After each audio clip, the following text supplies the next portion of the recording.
Il est devenu un homme comme toi, comme moi, de telle sorte que quand il mourait à la croix, ce n'était pas un ange qui mourait, c'était un homme. Parce que c'est l'homme qui avait péché. Il fallait qu'un sang humain puisse couler. Or, les anges, ils n'ont pas de sang. Parce que les anges ont un esprit. Dieu dans sa divinité, il n'a pas de sang. Dieu dans sa divinité, il est esprit. Or la Bible dit, sans effusion de sang, il n'y a pas. Donc il fallait que le sang puisse couler. Si j'ai accepté Jésus seulement pour avoir l'argent, c'est que je n'ai pas compris. Si j'ai accepté Jésus pour me marier, je n'ai pas compris. J'ai accepté Jésus parce qu'il a fait ce qu'aucun homme ne peut faire, ce que l'argent ne peut pas faire, ce que le diplôme ne peut pas faire.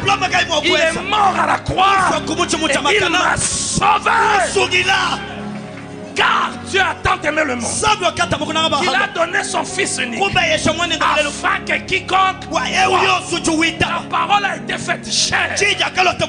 Mais cette parole qui a été faite chair, elle est venue rendre disponible le salut.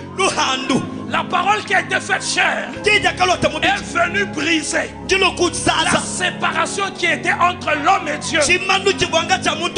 Avant d'aller loin, j'aimerais crier à quelqu'un, j'aimerais dire à quelqu'un, tel que tu es, Dieu t'aime. Dieu t'aime.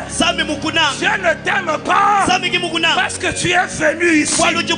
Dieu ne t'aime pas parce que tu t'es converti. Dieu t'a aimé afin que tu puisses te convertir.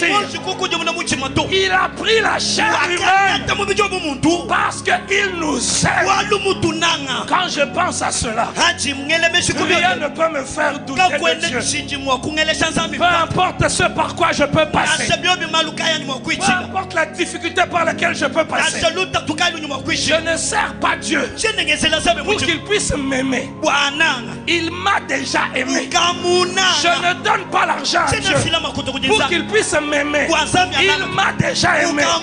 C'est pour cela, frère, que tu m'aimes, que tu ne m'aimes pas. Celui qui est plus grand que toi m'a aimé.